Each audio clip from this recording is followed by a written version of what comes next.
Let me talk about my nursing career. 1976, I went to College of Nursing Trivandrum. The admission was by merit, and I got admitted. I got admission to the College of Nursing Trivandrum. That time there was only one College of Nursing in Trivandrum, so I was so blessed to get admission, and I was in the fifth batch of Trivandrum College of Nursing BSN students. And I graduated in 1980 December, and then I worked in when I talk about the education period in the Toronto College of Nursing, it was like a big big change transition from going from a village to Trivandrum, which is like a big place. But then we were like open to the too many doors. Like it was in the medical college. Our classes was actually in the medical college with the medical students for certain subjects like anatomy and also in the beginning we were like so happy but that it was tough and very difficult and very well disciplined hostel and the time there is actually never forgettable. That time put all the foundation, basic foundation, what we needed to excel in life as a nurse or a nurse practitioner or whatever. The nursing foundation was so solid that we were all came out like very smart graduates from the college, and we all went to different parts. But during that study time, during our course, we had also different activities like participating in the medical college, different activities, and we were all part of different charity activities, uh, medical missions, medical trips, and things like that. So we were like open to different arena where we could see that real human like we had house to house visits in the preventive medicine where we really went to the outskirts of Trivandrum, and during our medical mission time we went there and stayed there and gave mass vaccination in the area. We went house to house for giving health visits, teaching them, giving health education. And I have seen with my eyes that we were giving that polio and leprosy and all. So a lot of diseases were like really controlled and or even uh, taken out because of this real vaccination at that time. Now I know it sadly, now I know there is more healthcare activities going on. So about my Trivandrum education, it was like I'm very proud to say that I am a Trivandrum graduate. And then I worked at Sri Chitra Tirunal Institute of Medical Center. And after that, I got married and went to Ethiopia where my husband was working. And there I worked as a nursing instructor in Gondar College of Medicine, which Gondar College of Medicine is in the Gondar state. And we had a very good experience there. This is the one of the poor country at that time, Ethiopia, but we were paid by WHO and UNICEF, and so all the lot of supplies were given to the hospitals from there. But still, there was poverty, there was a lack of education, and all. But in spite of that, the people were very loving and caring, and we were able to work closely with them and make changes in their healthcare, and also like teaching students and making changes for the students in their lives and inspiring them. And then I came to United States in 19 no 80s, 70s. yeah. So അവിടുന്ന് എത്യോപ്യയിൽ നിന്ന് ഞാൻ പറഞ്ഞ കഥയ്ക്കകത്തുണ്ടായിരുന്നത്. So from Ethiopia, actually, we came back to Kerala, and then I went to Saudi Arabia, and I worked there in a village in the Ministry of Health place called Jisan. That was in 1987 to 1990. I worked there, and that was like a public health center. So it's a small village where there is no electricity, no water. Electricity is provided by generated for a few hours, and then water was only they bring in the tank and store water in the tank, and we get from there. So it was like a very difficult time, and a lot of diseases. Like I got malaria a few times there, and I had to leave my daughter and go to Saudi Arabia at that time. So like when I look back, every experience is valuable. It teaches you a lesson. It helps you to become more stronger, how to stand and how to find more help from God and have to proceed further, have to look forward. So at that time, I thought I have to get out from there and need to go to maybe US, and I started working on it, and I was able to write the exam and come to United States in 1990. Actually, one of the Catholic priests, his name is Father Matthew Kunata. He's in New Jersey now. He's 93 years, and he helped me. I never know him before. Somebody gave my address and told this person, one of my neighbor in Kerala was in New Jersey at the time, and he gave the number, and Father Matthew contact, not number. I didn't have no phone, and at that time we don't have no phone, no email. We don't have, no, like communication was very difficult at that time, only by letter. So Father Matthew wrote a letter to me and told me these are the things you have to come to US. Either you can come as family, it will take 1 year, or you can come on H1 visa in 3 months. And I opted for taking the 3-month H1 visa, and I came to United States in 1990 after passing the CGFNS. So the time was a big struggle. So to my friends, if anybody is struggling at this time, when you are in the early period in your US, life is like that. We always have problems, especially when we travel, when we transition to one place to another place. Lot of cultural, lot of adjustments in life we have to do. But if we are prayerful and hopeful and hardworking, God will open the doors for us. So in New Jersey, after almost a year, my husband and my daughter joined, and then we started our life there. So first 10 years we were in New Jersey. I worked as a critical care nurse there. Then I started my school, going to the master's program.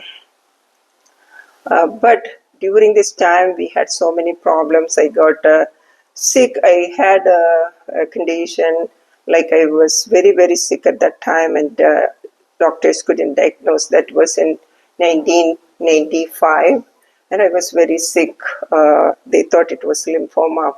But by God's grace, but with prayer, without any treatment, I got healed completely. That's why I say miracles can still happen, and God is a healing God. So when we have problems, instead of just worrying and giving up, look forward and always look at the one God who is holding our hand, who is there to care for us. We didn't have no money, we didn't have nothing. I came alone to this country. So God gave me healing, and then I continued my education. I started my school. I did my master's in nursing at UMD in New Jersey, and graduated as a nurse practitioner in 2002. And then we moved to Houston, Texas. Actually, we came to Houston, Texas for a CSI conference. We met many of our friends, and we thought Houston is a good place to live because it's like warm and like Kerala, and we have a lot of Kerala people here. So we were very happy to move to Houston, and we moved to Houston, and I started working here in at the VA hospital in Houston.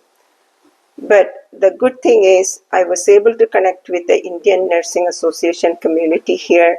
There were a lot of pioneers like Mariama Thomas, Mary Thomas, Omena Simon. So I was able to connect with them, and Alice Fitzgerald. I was able to connect with them, and I started joining the Nursing Association. Why I'm saying about the association is like, together we can change a community. Like we say, it takes a village to train a child, but it takes sometimes a nurse or a nurses together to change the whole world, or we can make big changes because together as nurses we were able to do many things here. We have a nursing association here called Indian American Nursing Association of Greater Houston, and together we were able to. I was serving in the community with my fellow pioneers and leaders and all the members. Together, we were able to do many charitable humanitarian events and many educational events through our organization. We were able to go to Haiti for medical mission. We were able to build a clinic there and start giving healthcare to the poorest people in Haiti. That was in 19. No, that was here 2019, and and then we were able to go to as a team few times to Kerala for medical missions with an Orca, and then we went for the Kerala flood medical mission. So together as a community, especially as nurses, we are able to help the humans. And as Christians, that is much more. Our doors are opened. We can do much more. Every day we have to make a difference in somebody's life. It can be helping somebody to mentor to go to school, supporting them, or to help them with their health questions, or volunteering in different things. Like our nursing organization. I'm just telling for people what these organizations do, because people ask, what do nursing organization do? I don't know the benefit, but we give back to the community because we were all blessed, and we give back to different community, not to the people here, for everyone around the world in different parts. Everybody tried to do the best to help them as nurses. We empower nurses.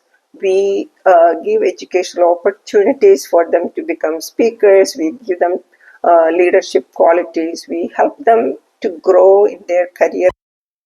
How to take a course, what to do, how to present something, different things. There are mentors helping each other to help needing new nurses. That is about the nursing organization. But for me as a human being, for us as a family, what is different is like, take life as simple, enjoy each day, give the best to yourself, give the best to others, and trust in God. And God will never fail you. I am a proof for that. God has blessed us with everything what we need. We came with nothing, and now we are retired. We have grandchildren. We are, having a loving community around us and loving people all around the world. And we try to, when especially like he told about the visit, traveling to different places, we make sure we go to one of the houses there, poor people houses or villages. We sit with them, we eat with them to know the culture. We try to help, people in different aspects of their life with whatever resources God has given us. And I inspire everybody. I want to inspire everybody saying that, yes, life is difficult. We all have problems. Nobody has everything. but we have to forget the problems and think the blessings we have and count on our blessings and look forward. God bless. Thank you. Before concluding, I have just one or two questions. You both have a master's degree and a doctoral degree. Had you been given a chance to study further, what would you choose to study or learn more? Both of you. In fact, I was looking recently like Christian counseling. So, counseling is an important thing. You brought that topic because right now I am volunteering in different places. One, I volunteer at the Houston University of Houston College of Nursing charity clinic. We go there, we see a lot of people with different issues and all, at least serving them and giving some encouragement and talking to them and providing, they have supplies. Actually, a Baptist church is aside of that, and we are providing a lot of supplies like clothes, shoes, food, everything, groceries and everything. So plus we have medical clinic.